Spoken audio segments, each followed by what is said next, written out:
Nagy szeretettel köszöntök ismét mindenkit, és a mai témánk a saját prezentációd.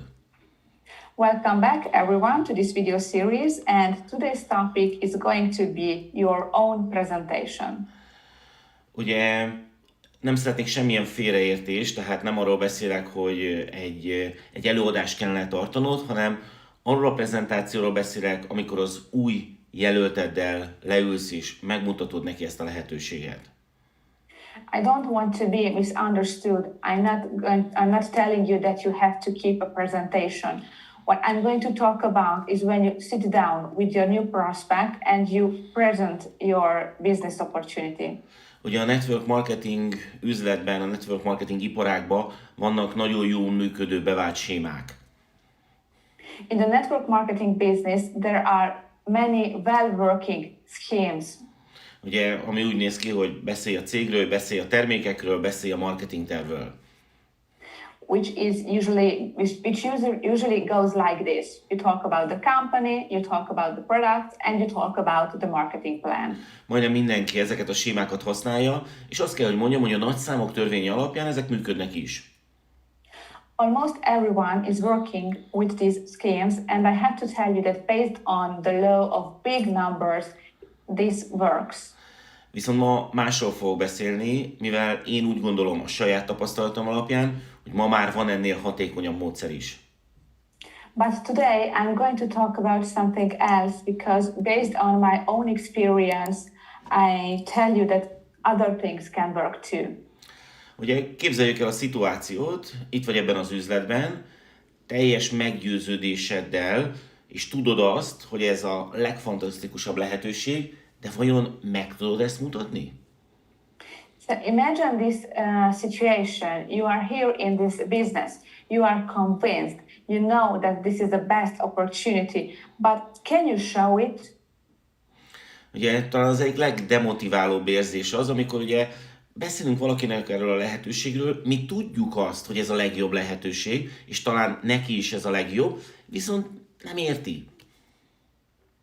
One of the least motivating situations is when you know that this is the best opportunity and you know that it could be the best opportunity also for the person you are talking to, but you just can't make him or her understand it. Tehát nem elég az, hogy mi tudjuk azt, hogy ez a legjobb lehetőség, ezt meg is kell mutatni, meg is kell értetni a jelöltünkkel. So it's not enough to know that this is the best opportunity. It's also important to show it, to make it understand to the other person.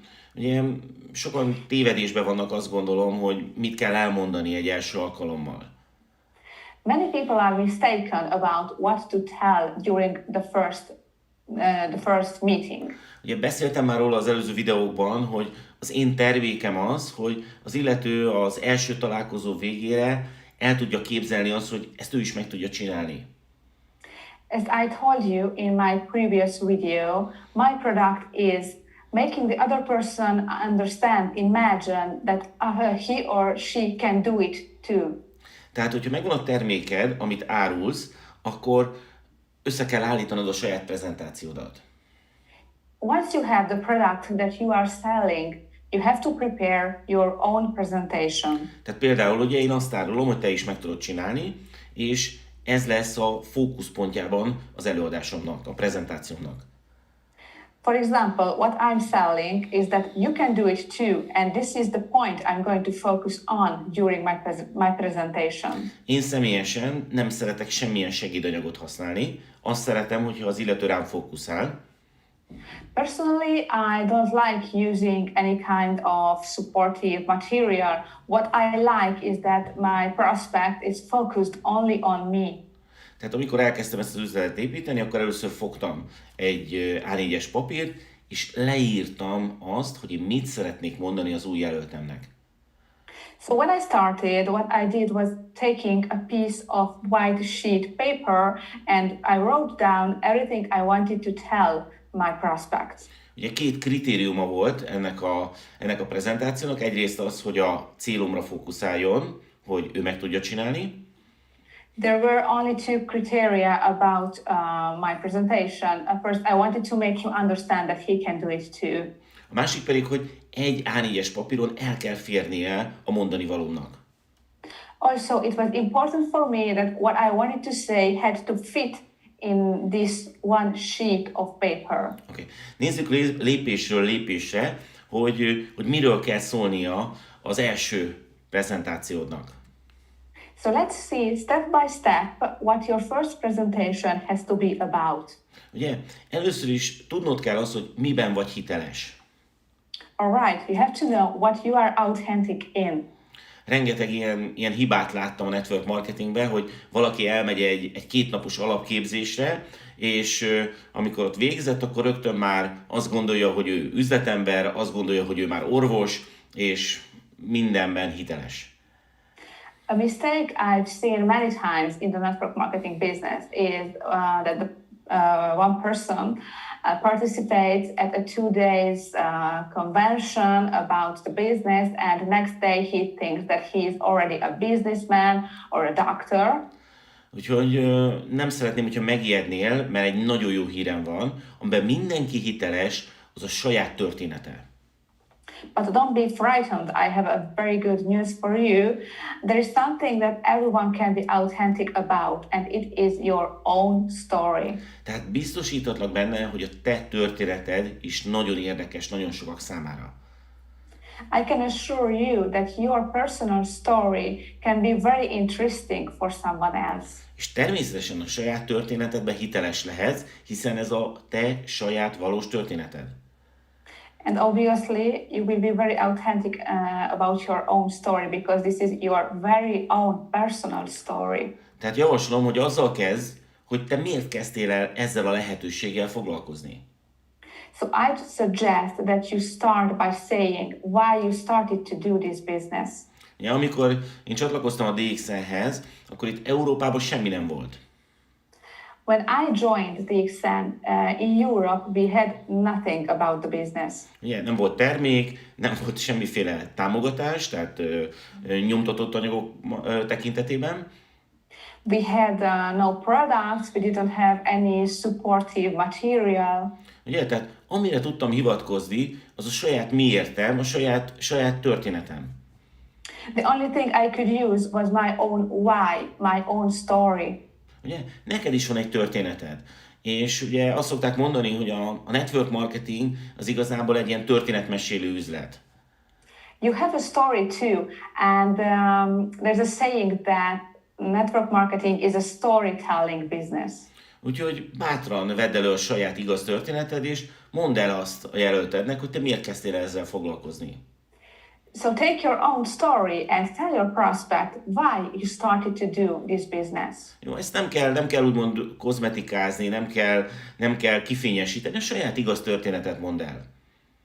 You don't have to change it or make it look more attractive. Just tell your own story.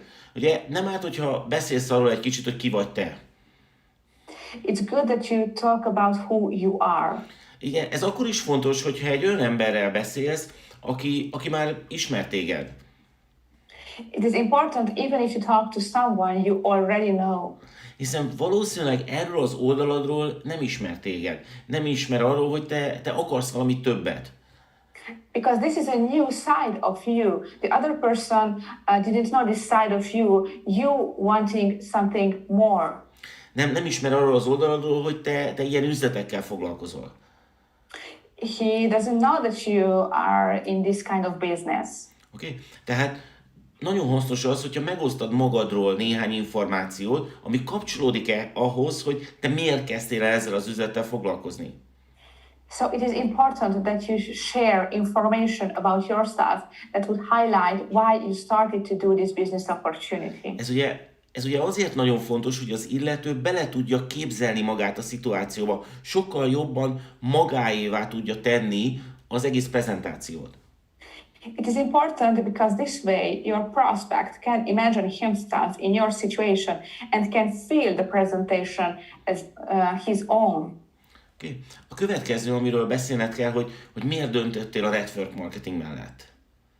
The next thing you have to talk about is why you choose multi-level marketing business.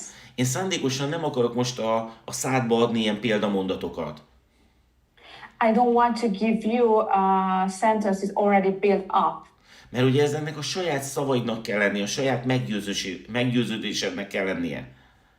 Because this has to be your own words, your very own conviction. Ezért ugye nagyon fontos, hogy te is elővedd azt a bizonyos papírt, és próbáld leírni, és nyilvánvalóan ez első nem biztos, hogy sikerülni fog, de dolgoznod kell rajta. And this is why it is important that you take this white sheet of paper and write down your reasons. Maybe it won't go well the first time you start writing. You have to work on it. Tehát ez azért lényeges, hogy az illető érezze, hogy nem egy ilyen prospektus felolvasó robottal ül szembe, hanem egy húsvér emberrel.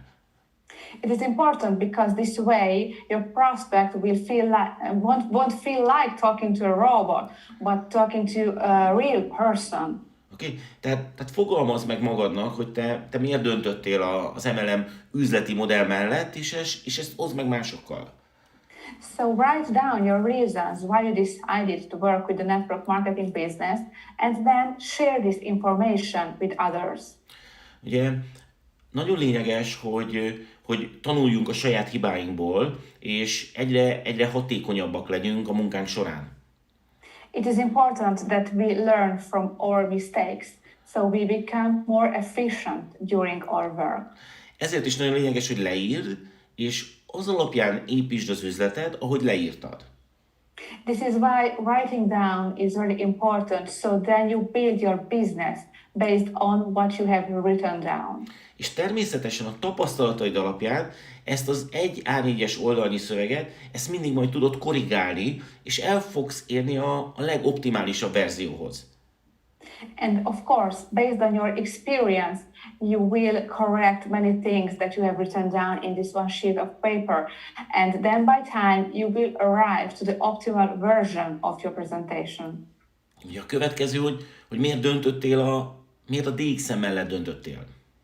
Next step is why did you choose DXM? Ugye ezt nagyon határozottan, tisztán látnod kell. You have to know it very clearly. És cégbemutató helyett sokkal hatékonyabb, hogyha erről beszélsz. And instead of presenting the company, it is more important that you talk about your reasons. Nem kell mindent elmondanod a cégről, elég csak a legfontosabb dolgokat, hogy te miért döntöttél a DXM mellett. You don't have to tell everything about the company. It is enough to tell the most important things that made you choose this company. Ugye? Itt saját magadról beszéltél eddig, a saját érzéseidről, a saját gondolataidról, a saját döntésedről. Until now you have only talked about your very own feelings, your very own decisions, your reasons. Ugye? Tehát nem kell aggódnod az miatt, hogy hiteles vagy-e vagy nem, mert ezekben maximálisan hiteles lehetsz. So you don't have to worry about being authentic because you are authentic about these things. Ugye, lehet, hogy voltál már network marketinges előadáson előtte is, és általában ezek az előadások, illetve nagyon sok ilyen személyes találkozó is kizárólag arról szól, hogy az illető arról beszél, hogy neked miért jó ez a lehetőség. Maybe you have already participated at MLM meetings or personal presentations before, and if you have noticed, most of them talk about why this is the best opportunity for you. Ezért úgy érezheted magad, hogy egy ilyen nyomás alatt vagy. So you feel like you are under pressure during that meeting. Hiszen ugye megmondják neked, hogy neked mi a jó, és ezt így illene gondolnod. Because you are being told what is good for you and why you should think like that. Én pontosan ennek az ellenkezőjét csinálom. I'm doing the very contrary of this. Én azt szoktam mondani, hogy én arról tudok beszélni, hogy nekem miért jó ez a lehetőség. As I usually say, I can only tell you why this is the opportunity for me. És lehet, hogy lesznek kapcsolódási pontok. Lehet, hogy lesznek olyan pontok, amiben az illető is azt gondolja, hogy hát ez nála is így működhetne. And maybe we will have something in common. Maybe in some parts my prospect will think like, this is true for me too. És az illető nem fogja magát nyomás alatt érezni, egy sokkal kellemesebb hangulatú beszélgetés fog történni. But my prospect won't feel under pressure and our conversation will be very nice. Yeah, van még egy dolog, amiben abszolút mértékben hiteles lehetsz. Here is another thing that you can be very authentic about. Az, hogy mi a te víziód ezzel a lehetőséggel kapcsolatban. And this is your vision. What is your vision about this opportunity? Ugye? Az én vízióm az nagyon egyszerű volt. My vision was very simple. Az emberek nagyon nagy többsége kávézik. Most people drink coffee. Mindenki ismer kávézó embereket. Everyone knows someone that drinks coffee. Tehát ez egy fantasztikus lehetőség, hogy van egy megoldásunk, van egy termék ajánlatunk ezeknek az embereknek. So this is fantastic. We have an offer for these people. És ezt mindenki meg tudja csinálni. And everyone can do it. Mert mindenki tud arról beszélni, hogy a kávé finom. Because everyone can talk about how good coffee is. Mindenki tud arról beszélni, hogy milyen hatással volt rá ez a kávé. Everyone can describe the effect that the coffee had on him or her. És mindenki ismer rengeteg olyan embert, aki kávézik. And everyone knows a lot of people who drinks coffee. Ugye, mielőtt elkezdtem a network marketing üzlettel foglalkozni, nagyon alaposan áttanulmányoztam ezt az iparágat. Before I started to dive into this business, I studied the network marketing industry. És azt látom, hogy az egyik legkritikusabb pont az, és itt már elbukik az emberek többsége, amikor a szponzor a következőt mondja. And I noticed a very critical point where most people fail, and it is when the sponsor says. Ugye, a szponzor azt mondja, az első lépés, készíts egy névlistát. When the sponsor says, first step, make a list of names. Írd föl mindenkit erre a listára, akit meg fogunk keresni ebben az ajánlattal. Write down the name of everyone you are going to contact about this opportunity. És az emberek többségének itt az MLM-es karrierje be is fejeződik. And most people finish here their multi-level marketing career. Ugyanis frusztrált az miatt, hogy kiket is írjon fel erre a listára. Because they feel frustrated about who should I write down on this list. Amikor megláttam a DXL lehetőséget, akkor az egyik első érzésem az volt, hogy hát ez fantasztikus, hát itt nem kell listát írni. When I saw the DXM business opportunity, I told myself, this is fantastic. I don't have to write a list of names. Nem kell azt a hagyományos MLM-es listát írni. I don't have to write that usual traditional multi-level marketing kind of list. Azt szoktam mondani a jelölteimnek, hogyha azon gondolkozol, hogy ez a lehetőség jó-e vagy sem, I usually tell my prospect, if you are wondering if this opportunity is good or bad, próbálj készíteni egy listát. try to make a list. Egyetlen egy kikötés van a listával, olyan embereket ír fel erre a listára, akikről tudod, hogy kávéznak. Try to make a list, and there's just one criteria of the names. Write down the names of those who drink coffee. Egyetlen egy dolgot tudok neked garantálni, mégpedig ez az, hogy nem tudod befejezni ezt a listát. The only thing I can assure you is that you won't be able to finish this list. Hiszen igazából a piac, ami kapcsolódik hozzád, az megszámlálhatatlan. Because honestly, the market that we are going to work with is immense. Tehát, hogy komolyan veszed, akkor tényleg nem tudod befejezni a kávéfogyasztó ismerőseidnek a listáját. If you really start writing down the names of the people you know who drink coffee, this list is, you won't be able to finish it, so many you have. Tehát van egy termék, ami egy valós piaci igényt elégít ki, So we have a product that serves a real need on the market. és a piac pedig óriási. And the market is huge. És mindenki tudja csinálni, aki akarja. And everyone can do it if he or she really wants to do it. Tehát ez volt az én nagyon egyszerű vízióm. And this was my very simple vision. És ebben nem lehet belekötni. Ez így van, ez egy tény. And this is a fact. There is nothing to argue about. Okay? Tehát erre a tematikára, erre a módszerre építettem fel úgymond a prezentációmat. So I built up my presentation with this method. Látjátok, hogy semmi speciális nincsen benne. As you can see, there is nothing special about it. Ugyanis, hogyha túl formális vagy, ha túl profi vagy, annak van egy nagyon nagy veszélyforrása. Because if you are being too professional, too formal, there is a risk. Ugye? Képzeld el, hogy mindent megtanulsz a cégről, mindent megtanulsz a termékekről, mindent megtanulsz a marketingterről, és ezt prezentálod az első alkalommal. Imagine that you learn everything about the company, everything about the product, everything about the marketing plan, and you present all this information the very first time. És ugye az illető azt gondolja, hogy oké, ez mind nagyon szép, de hát én ezt nem tudnám csinálni. Your prospect is going to think, okay, this is all very beautiful, but I'm just not able to do it like that. De mindenki tud beszélni a saját sztoriáról. But everyone can talk about his very own story, Mindenki tud beszélni a gondolatairól, a víziójáról. about his very own vision, about the way he thinks. Tehát, és ezzel el tudja képzelni azt, hogy igen, én is meg tudom csinálni.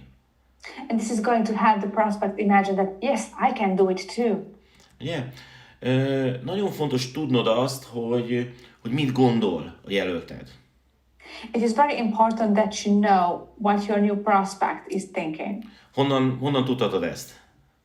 How can you know it? Ugye ez gyakorlás kell, tapasztalat kell. You need experience, you need to practice.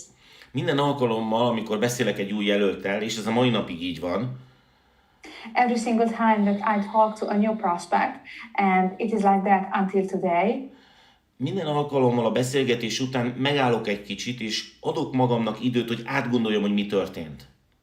every time after the conversation, I give myself time to think back what happened during our conversation. Ugye, megnézem, hogy hogyan tudnám fejleszteni a prezentációmat. I try to analyze what I should do better in my presentation. Megnézem azt, hogy hol követtem el hibákat esetleg. I take a look at where maybe I made mistakes. És a legfontosabb, hogy megvizsgálom azt, hogy mit tanulhatok ebből a beszélgetésből a jelölt oldaláról. And most importantly, I try to see what I can learn from this conversation from the prospect's side. Ugye a legrosszabb prezentáció az, amikor leülsz valakivel, elmondod, amit szeretnél, és ő pedig csak bólogat. The worst kind of conversation is when you sit down with someone, you say everything you have to say, and the other people is just saying yes with his head. Ugye, tehát nem tesz föl kérdéseket, nem fogalmaz meg kifogásokat. He's not making any questions, not making any objections. Ugye, nagyon fontos, hogy éreznie kell azt, hogy ő most mit gondol. You have to feel what the other person is thinking. Oké? Tehát tudja, érezze azt, hogy te az ő oldalán is vagy egy kicsit ebben a szituációban.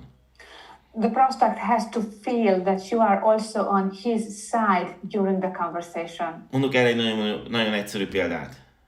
I'm going to give you a very simple example. Tehát elmondtad a mi érteded, elmondtad a vízióidat, You have talked about your why, you have talked about your vision, és ugye most kéne valamit csinálni. and now you should do something. És az illetőnek nincs semmi kifogása. And your prospect has no objections. Oké, tehát elmondhatod neki azt, hogy valószínűleg tudom, hogy mire gondolsz. So you can tell your prospect, I know what you are thinking. Azon gondolkozol, hogy te képes lennél ezt megcsinálni. You're thinking if you are able to do it. Vagy azon gondolkozol, hogy hát ez nem egy új átverés. Or maybe you're just thinking, is it a new kind of scam? Ugye, tehát fontos, hogy lássa, hogy nem egy ilyen prezentáló robot vagy, hanem valóban beszélgetni szeretnél vele. So it is important that your prospect feels that you are not just a robot in presentation mode, but you are a real person. És ezért azt gondolom, hogy a leghatékonyabb technika ez az úgynevezett megelőző kifogáskezelés. This is why I think that the best working technique is what I call preventing objection handling. Ugye, hogyha gyakran tárgyalsz, sok új embernek, sok új jelöltnek mutatod meg az üzletet, akkor nagyon sok kifogással fogsz találkozni. If you have many meetings, you meet many new people, you will meet many objections. És ugye Azt fogod látni, hogy vannak ilyen tipikus kifogások, amik az emberek többségének a fejbe megfordulnak. And you will notice that there are many typical objections that many people have in their head. Nyilvánvaló, hogyha valaki fölvet egy kifogást, és te ezt megválaszolod, akkor rendben van. Obviously, if someone shares his or her objection with you and you can answer, then it is all right. Ugye a legrosszabb az, amikor az illető nem fogalmazza meg a kifogását, és ezért nem is tudod megválaszolni. But the worst case is when the other person is not telling you his objections, so you cannot handle it. Ezért nekem ez a kedvenc részem a tárgyalás során. This is why this is my favorite part of the meetings. Okay? Tehát tudom, hogy mire gondol, ezért helyette elmondom a kifogásokat. I know what the other one has in his head, so I'm going to handle these objections in a preventive way. Ugye? A legcsodálatosabb az, hogy nekem nem kell félni a kifogásoktól, mert tudom, hogy ez egy jó üzlet. The wonderful thing is that you don't have to be afraid of the objections because you know that this is a good business. Ugye? Nézzünk egy konkrét példát. Let's see an example. Ugye azt mondom az illetőnek, hogy hát tudom, valószínűleg most arra gondolsz, hogy te nem vagy ilyen értékesítő típusú ember. You can tell your prospect, I know what you are thinking. You are thinking that you are not that kind of sales person. Tehát te nem vagy alkalmas egy ilyen jellegű feladatra. So you are not able to do this kind of job. És ezt szoktam mondani, hogy hát figyelj, én is ezt gondoltam magamról. You know what, I was thinking the same way about myself. De rájöttem, hogy imádom ezt a kávét, és ezt emelem lehetőség nélkül is elmondanám másoknak. But I realized that I adore this coffee, and I would talk about to other people, even without the business opportunity. És mivel ez egy valós network marketing lehetőség, ezért azt kell, hogy mondjam, hogy mi nem az eladási üzletben vagyunk, hanem az információ megosztó üzletben.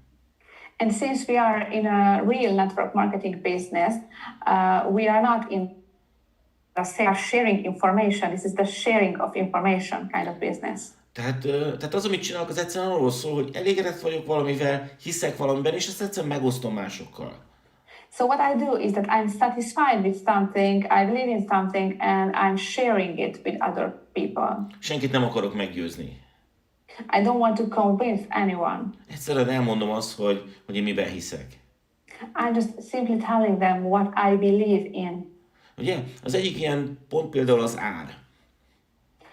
One of these topics is usually the price. Tehát nagyon gyakran ki szoktam mondani a jelöltem helyett, hogy ez a termék többe kerül. Very often it is me instead of my prospect who says this product is more expensive. Tehát, hogyha az illető a fejbe azt gondolja, hogy drága, és nem fogalmazza meg ezt a kifogást, és úgy megy haza, akkor utána én már nem tudom kezelni ezt a ki nem mondott kifogást.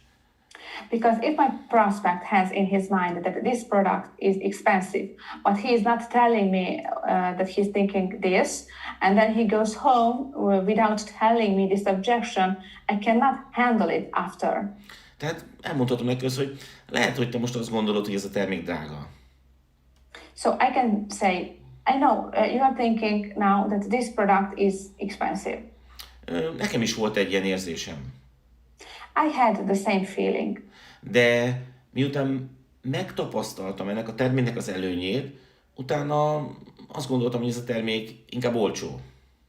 But after having experienced the benefits, I thought that no, this product is low priced. Tehát most már, hogy tudom, hogy milyen előnyöket tud számomra biztosítani, én sokkal többet is fizetnék érte. Now that I know what this product is giving me, I would pay it even more. I would buy it even for a higher price. Tehát lehet, hogy többe kerül, mint egy hagyományos kávé, viszont az az előny, amit biztosít, azok a hatások, amiket ez a termék tud, az sokkal értékesebb, mint az árkülönbség. So maybe this product costs more than other products on the market, but the benefits, the effects that it is going to give you cannot be compared. Tehát javaslom, hogy gyűjtsd össze a kifogásokat, amiket az emberek szoktak megfogalmazni az első találkozás alkalmával, So I suggest that you collect the objections that people usually say during the first conversation. ugye? Gyűjtsd össze a legfontosabbakat, a leggyakoribbakakat, és építs bele ezeket a prezentációdba. Collect the most important ones, the ones you hear more often, and make them part of your presentation. Emlékezz a két legfontosabb visszatartó erőre, ami általában az emberek fejében benne van. Remember the two most important things that are usually holding people back. Az egyik az, hogy én nem ilyen típusú ember vagyok. Én nem lennék alkalmas arra, hogy sikeres legyek egy ilyen jellegű üzletben. The first is, I am not that kind of person. I'm not able to succeed in a business like that. Tehát igenis meg kell mutatnod neki azt, hogy igen, ő sikeres lehet. So yes, you have to show the other person that he can do it too. He can be successful. A másik pedig a pénz. The next one is money. Ugye, nem akarok pénzt veszíteni, nincs pénzem investálni egy ilyen jellegű üzletben. I don't want to lose money. I don't have money to invest in a business. Én azt hallottam, hogy az ilyen üzletekben nagyon sok pénzt lehet veszíteni. I heard that you can lose a lot of money in this kind of business. És lehet, hogy ezt nem mondja ki, de ez ott lesz bent a gondolatában. But maybe he's not telling you this. It is just inside his head. Tehát nagyon fontos, hogy ezt minden alkalommal el kell mondani, hogy itt nem veszhet pénzt, mivel nincs szükség pénzügyi investícióra.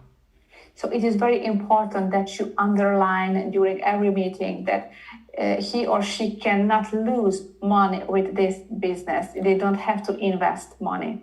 Tehát az én tapasztalatom szerint a hatékony prezentációnak ezek a legfőbb kritériumai. So based on my experience, these are the most important parts, the most important criteria of a good presentation. És a legjobb, hogyha ezeket a tényeket, ezeket a gondolatokat történetekbe foglalod. And the best is if you can build this kind of information inside stories. Ugye, hiszen a hatékony üzlet, network marketing, üzletépítés az igazából történetmesélés.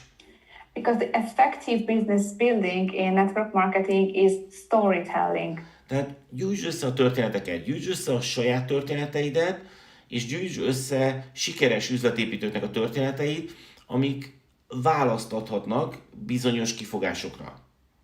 So collect stories, your very own stories, the stories of successful business builders in your company, and maybe they can share, these stories will share information that can be interesting for your prospect. Tehát ma már több mint 10 millió They can give answers. Ma már több mint 10 millió törzsvásárlója van a DXN-nek, tehát biztos lehetsz benne, hogy rengeteg sztori áll rendelkezésedre.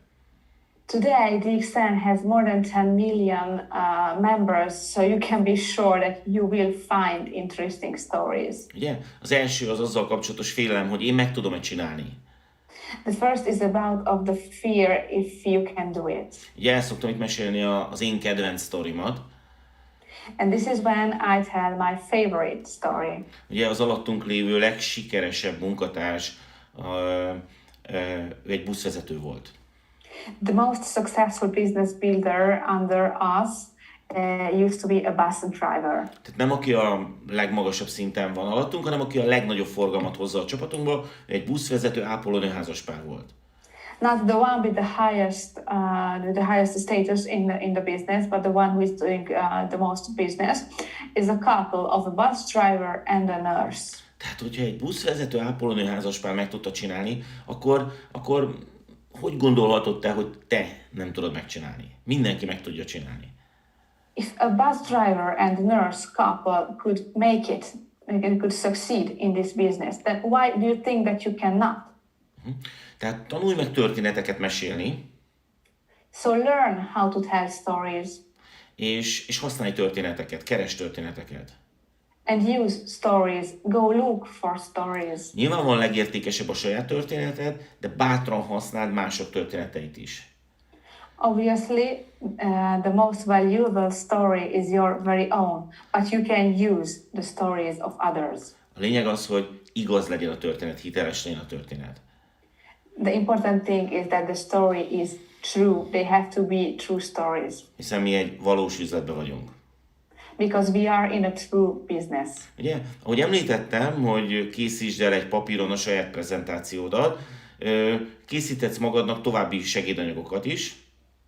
Alright, I already mentioned that you have to write down your reasons for your presentation on a white sheet of paper, but you can use also other materials that help you. Ugye az egyik ilyen, én úgy hívom őket, hogy emlékeztetőkártyák. One of these is what I call reminder cards. Ugye, ahol csoportosíthatod például a történeteket. In these cards, you can write down the stories. Ugye? Tehát, hogyha van néhány ütős sztorid, néhány nagyon hatásos sztorid, akkor érdemes azokból egy ilyen kivonatot készítened. You can make groups of stories. If you have some very good sounding stories, you can write something down from them on these cards. És ezek a kis kártyák, ezek ott lehetnek nálad, ott lehetnek a zsebedben. So, and you can you write down the extract of these stories, and then you can keep these cards with yourself in your pocket. És még nem vagy elég profi, még nem vagy egészen magabiztos, akkor akár a beszélgetés közben feltűnés nélkül ránézhetsz ezekre a kártyákra. And maybe you are still not the professional, and it's okay if during the conversation you just take these cards and take a look at them. És eszedbe fogjuk jutni, hogy hoppá, ezt a történetet, ezt még nem meséltem el, pedig ez nagyon ide illik. And these cards will remind you, oh, oops, I haven't told this story, but this is very good for our situation. Hiszen nagyon fontos, hogy az illetőnek a vélt vagy valós félelmeit tud kezelni. Because it is important that you handle the real or the imaginary fears of the other person. Ugye vizsgáld meg az erősségeidet, mikor a prezentációt tartod. Prezentációdat állítod össze, elnézést, mikor a prezentációdat állítod össze. When you are going to prepare your presentation, it is important that you examine your strength. Ugye? Én ugye nagyon sok szempontból hátrányból indulok veled szemben. I had a disadvantage in some points respect of what you have today. Például engem nem igazából érdekel a terméknek a háttere, a terméknek a működése. For example, I'm not very interested in the background of the product. I mean, how the product works. Ja, tehát soha nem szoktam beszélni a ganoderma összetevőiről, a ganoderma működéséről, mert nem érdekel, és nem érzem magam komfortosan abban a szituációban. And this is why I never talk about Ganoderma or the ingredients, because I don't feel comfortable in that kind of situation. Soha nem hallottál engem termékbemutató prezentációt tartani. You have never heard me making a presentation of products. És el kell, hogy mondjam, hogy a marketing terv sem igazából érdekel. And I also have to tell you that I'm not really interested in the marketing plan. Tehát nem szeretek így ilyen köröket rajzolni, meg a számokat magyarázni.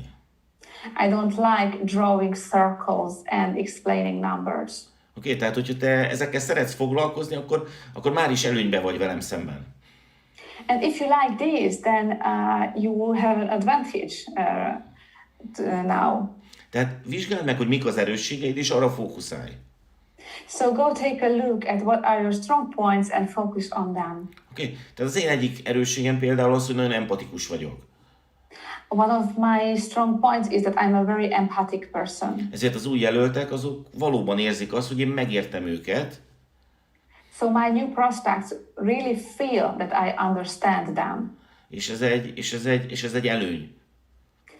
And this is a huge advantage. Mert ezért meg tudnak bennem bízni, és tudják, hogy érzik azt, hogy tudunk közösen együtt dolgozni, mert én megértem őket. Because they feel that they can trust me and I understand them, so we can work together. Okay. Tehát amikor összeállítottam a saját prezentációmat, akkor az erősségemre fókuszáltam. So when I prepared my own presentation, I focused on what I'm strong in. És úgy mutattam be ezt az üzletet, hogy én megértem őt, hogy én érzem azt, hogy ő milyen szituációban van. And I presented the opportunity, making the other person understand that I understand him, I know the situation. És ugye az emberek mindig emberekhez csatlakoznak, nem cégekhez. And people join people, they don't join the company. Én azért csatlakoztam az én szponzoromhoz, mert van neki egy olyan erőssége, amire nekem nagyon szükségem volt. I joined this business because my sponsor has a strong point, a strength that I don't have. Tehát azért választottam szponzoromnak Jane-t, mert ő mindent tud a Ganodermáról.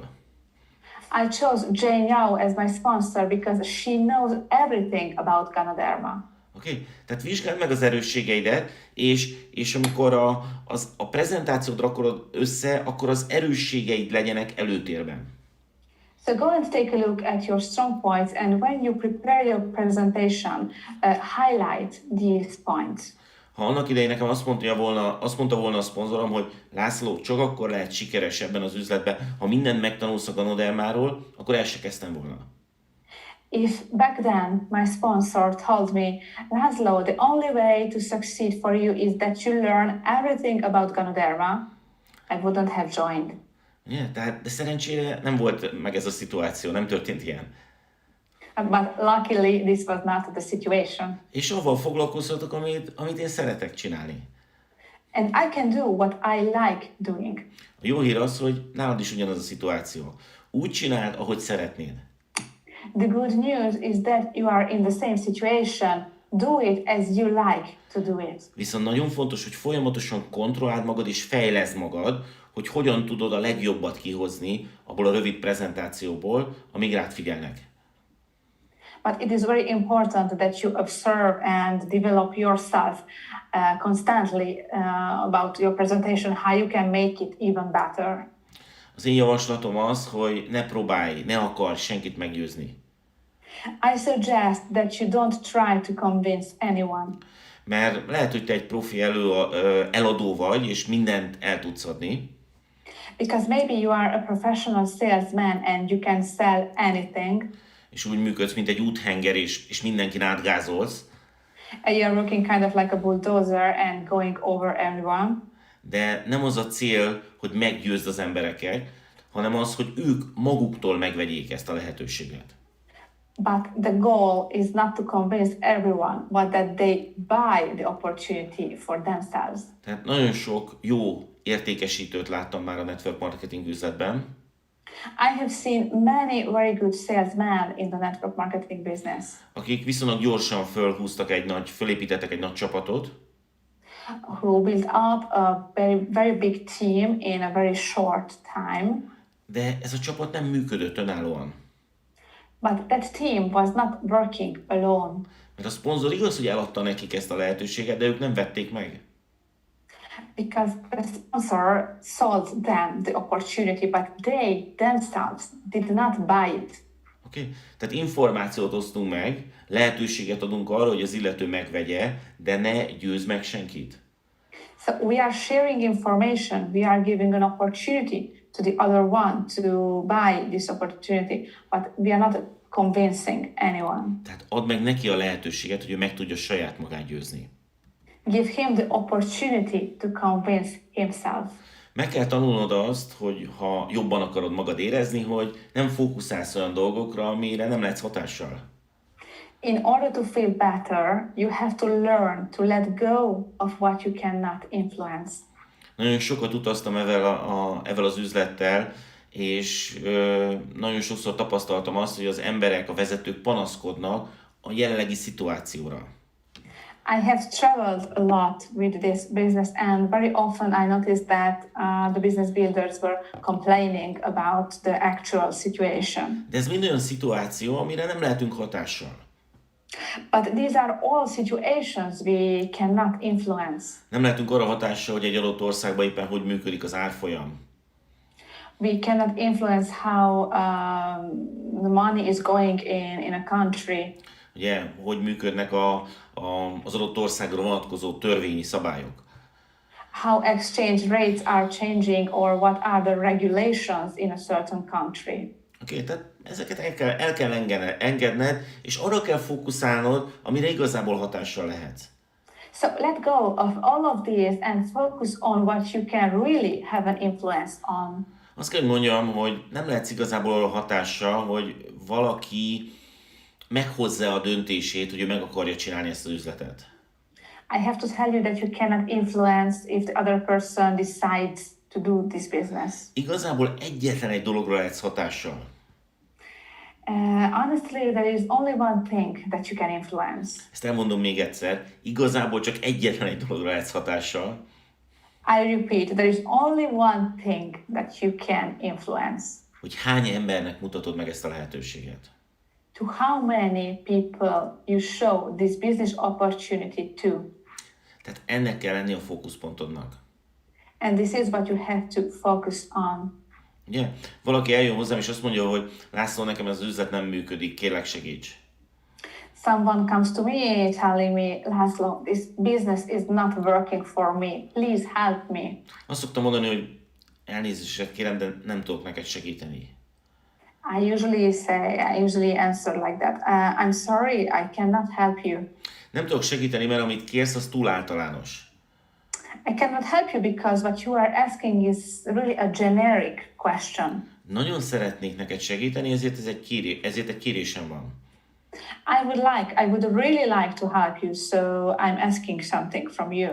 Kérlek, gyere vissza egy hét múlva, és egy hét múlva mondd el nekem, hogy mi történt az üzletedben az előző héten. Please come back to me next week and tell me what you had done for your business during the week. Igen. És akkor tudok majd neked segíteni. And this way I can help you. Az emberek többsége nem jön vissza egy hét múlva. Most people don't come back to me after a week. Mert magától rájön a válaszra. Because they themselves realize what is the answer. Ugye a válasz az, hogy azért nem működik az üzlete, mert nem csinálja. The answer is the business is not working for him because he is not doing it. Hogyha nem mutatod meg senkinek ezt a lehetőséget, akkor nyilvánvalóan nem fog működni. If you don't show the opportunity to anyone, it is obviously not going to work for you. Ha nem akarsz tanulni, ha nem tanulsz folyamatosan abból a hibákból, amit elkövetsz a beszélgetések során, akkor nyilvánvalóan nem tudsz fejlődni. If you are not willing to learn, if you don't want to learn from the mistakes that you make during the conversations, the presentations, it is not going to work for you. Hogyha igazán sikeres akarsz lenni ebből az üzletben, és igazán hatékony akarsz lenni, akkor egyetlen egy dologra kell fókuszálnod. If you really want to reach success in this business, then you have to focus only on one thing. Hogy hány embernek mutatod meg ezt a lehetőséget nap mint nap. How many people you show the business opportunity to day by day. Ugye nagyon alaposan tanulmányoztam a network marketing üzletet, és rájöttem arra, hogy mi az a pont, ami a leginkább megkeseríti, úgymond az üzletépítők életét. I have deeply studied the network marketing business, and I was looking for the point which is the worst point for most business builders. Mi az a pont, amiért a legtöbben abba hagyják az üzletépítést? Which is the bitter point for most of them, which is the point where they quit doing the business. És ez a pont, ez egy kérdés, amit a jelöltjei tesznek föl neki, sajnos nagyon gyakran. And this point is a question that prospects very often ask. Ez egy nagyon gonosz kérdés tud lenni, ha ezt nem tudod kezelni megfelelő módon. It can be a very bad question if you don't know how to handle it. Ugye ez a kérdés úgy hangzik, hogy te mennyit keresel ezzel az üzlettel? And this question sounds like this. How much do you earn with this business? Ezt a kérdést szeretik legkevésbé az üzletépítők, ha nem tudják rá a helyes választ. This is the question that most business builders least like receiving if they don't know how to handle it. Ugye? Nézzünk egy nagyon egyszerű szituációt.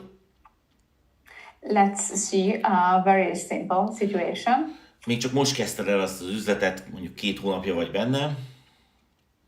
You have just started the business, maybe you are here since 2 months. Nagyon lelkes vagy, és minél több emberrel meg akarod osztani ezt a lehetőséget. you are really enthusiastic about it and you would like to share it with everyone. És ők pedig fölteszik neki ezt a kérdést, hogy hát mennyit keresel ebben az üzlettel. And then they ask you, how much do you earn in this business? És ugye itt ez egy rossz érzés indul benned, hiszen nem keresel még ebben az üzlettel semmit, hiszen csak most kezdted. And you start feeling very bad because you are still not earning with this business. You have just started. Ennél rosszabb ugye csak az lehet, hogyha már esetleg itt vagy 1-2 éve, de mivel nem vagy eléggé aktív, ezért ugyanott vagy, mint egy kezdő, nem keresel semmit. Worse than that is when you are here since 1 year, 2 years, but you are not active enough and still you are not earning money. Tehát kellene erre valamit válaszolni. So you should answer something to this question. Ahogy látom, erre egész iparág épült a network marketingen belül, hogy tud kezelni egy ilyen kérdést. As I see, there is a whole big industry based on this question inside the network marketing business, which want to tell you how to handle this question. Ugye, szemináriumokat tartanak kizárólag ezzel kapcsolatban, könyvek születtek ezzel kapcsolatban. They have written books, they have courses to teach you how to answer this question. Tanulmányoztam ezeket a kiadványokat, és nem igazából tetszettek a javaslatok, a válaszjavaslatok. I have studied these books and I have to tell you that I don't like the suggested answers. Mert valahol mindegyik a mellébeszélés irányába ment. Because they are all trying to avoid a real answer. Oké, tehát kellett kreálnom egy valós választ erre, és amióta nekem ezt a kérdést például fölteszik, akkor nagyon egyszerűen tudok rá válaszolni. So I had to create an honest, a true answer to this question. És nyilvánvalóan nagyon egyszerű választ tudok adni neked is, aki esetleg még nem keresel vele az üzlettel pénzt, és fölteszik neked ezt a kérdést.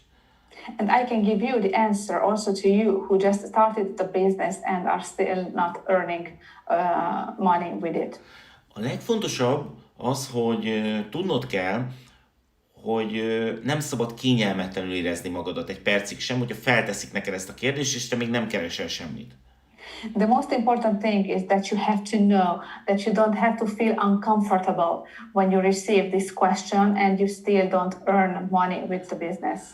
Hiszen aki föltesz neked egy ilyen kérdés, annak valószínűleg fogalma sincs arról, hogy működik a network marketing üzlet. Because the person who is asking you this question has no idea about how a network marketing business is working. Nézzük a választ. Let's see the answer. Tehát megkapod ezt a kérdést. You are asked this question. És a következőt mond rá. And answer the following way. Tudod, ez egy network marketing üzleti lehetőség. You know, this is a network marketing business opportunity. Ez nem egy piramis játék, ez egy korrekt network marketing üzleti lehetőség. It is not a pyramidal scheme, it is a real opportunity. És mint egy korrekt network marketing lehetőségnek a legfontosabb tulajdonsága az, hogy a te leendő jövedelmed semmilyen viszonyban nincs az én jelenlegi jövedelmemmel. And since this is a real correct network marketing business opportunity, how much you can earn in the future is not related in any way to what I am earning today. Tehát az, hogy te mennyit kereshetsz ezzel az üzlettel, az kizárólag rajtad múlik, és semmi köze ahhoz, hogy én mennyit keresek vele. So the amount of money that you can make with this business doesn't depend on how much I am earning today. Tehát, hogyha arra vagy kíváncsi, hogy ebből az üzleti lehetőséggel lehet-e pénzt keresni, akkor a válaszom nagyon egyszerűen az, hogy igen. So if you are wondering if you can make money with this business opportunity, my answer is yes. Ugye, a cégünk több mint 27 éve működik. Our company has been in the industry for more than 27 years. Több mint 10 millió regisztrált tagja van. We have more than 10 million registered members. És nagyon-nagyon sokan vannak, akik ezzel nagyon komoly pénzeket tudnak keresni. And we have many members earning a lot of money with this business opportunity. De ez a jövedelem minden esetben a hálózatuk által generált forgalomtól függ. But this income depends on the turnover that their network is generating. És ahogy már bemutattam neked, hogy mekkora a piac, ami rendelkezésünkre áll, ezért ennek a jövedelemnek igazából nincs felső korlátja. And as I have showed you how big the market is, the market we are working with is, you can understand that there are no limits to how much you can earn. Tehát egyetlen egy dologtól függ az, hogy te mennyit fogsz ebbe az üzletbe keresni, mégpedig az, hogy milyen hatékonyan és milyen aktívan végzed ezt a munkát. Your income depends only on one thing, how efficiently you do this work. Tehát teljesen irreleváns az, hogy én jelen pillanatban mennyit keresek a te jövőbeni jövedelmedhez képest. So how much, the amount that I am earning today is not relevant regarding how much you can earn in the future. Okay. Tehát fogad jó érzéssel az ilyen jellegű kérdéseket, és válaszold meg bátran.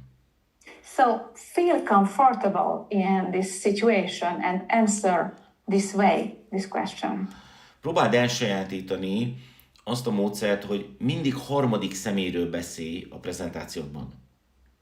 Try to learn the method of talking always about a third person during your presentation. Mondok erre egy nagyon egyszerű példát. I will give you a simple example to this. Fölmerül a beszélgetés során például egy egészségügyi probléma.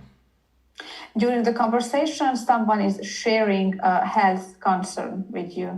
Ilyen gyakran előfordul, hiszen egészséges termékekkel dolgozunk. And this happens quite often because we are working with healthy products. Tehát például valaki azt mondja, hogy van neki egy bőr problémája. So maybe someone is talking about a skin problem. És nyilvánvalóan tapasztalat alapján tudod, hogy erre az ilyen típusú bőr problémára nagyon hatékony lehet mondjuk a szappanunk. And you know, based on your experience, that this kind of skin problem could be easily resolved using the soap. Ugye, akkor ne azt mondd neki, hogy nekünk van egy fantasztikus termékünk, egy szappan, használd ezt, és neked működni fog. So, but don't go saying like, you know, we have a fantastic soap that could resolve this problem, use it and you won't have this problem anymore. Ugye, mert ez eladás. És az emberek nagyon utálják azt, hogyha valaki el akar nekik adni valamit.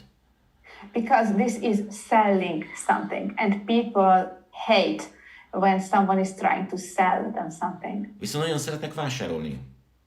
But people really love purchasing. Ezért a helyes válasz a következő. So this is why the good answer is the following. Értem a problémádat, láttam már hasonló ilyen eseteket. I understand your problem. I have seen problems like this before. Van egy barátom, akinek ugyanilyen bőr problémája volt. I have a friend who used to have the exact same problem, the skin problem. Olyan szappanunkat használta, és neki rendbe jött ettől. He started to use our soap and his problem disappeared. Okay. Garantálom neked, hogy az illetőt érdekelni fogja a szappan, hogyha így veszeted föl.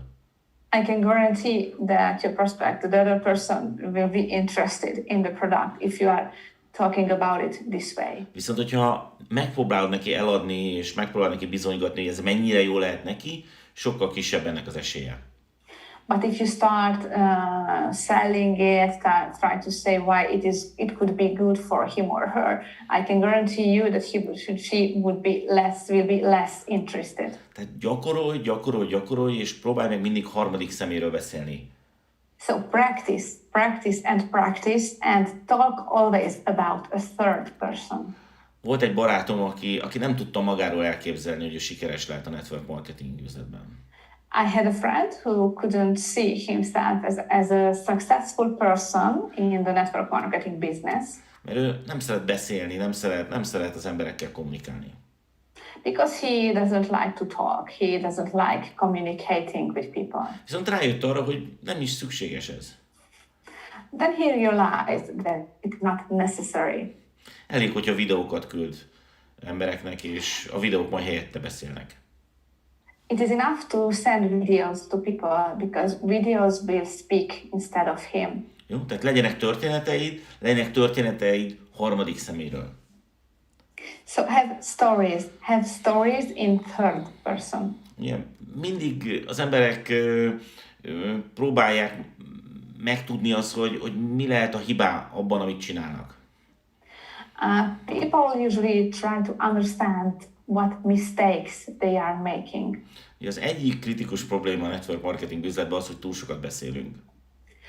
One of the most common problems in the network marketing business is that we talk too much. Ez mindenkivel előfordulhat. It can happen to anyone. Hiszen lelkesek vagyunk, hiszen hiszünk ebben a lehetőségben. Because we have this enthusiasm and we believe in this opportunity. És hogyha azt látjuk az új jelöltön, hogy nem elutasító, hanem érdeklődő, akkor így föl tudjuk magunkat pörgetni. And when we notice that our prospect is interested, we go talk with a higher speed. És nem is vesszük észre magunkat, és már egy órája beszélünk egy levegővétellel. And we, without noticing it, we are talking for hours without breathing. És ez ugye nagyon, nagyon ijesztő lehet az új jelölt számára. But that can be very scary for the prospect. Tehát tanulj meg megállni. So learn how to stop. Nem kell elmondani az első alkalommal mindent. You don't have to tell everything the very first time. Ugye? Ami fontos, hogy jól érezze magát ebbe a beszélgetésbe, és a végére el tudja képzelni azt, hogy ezt meg tudja csinálni.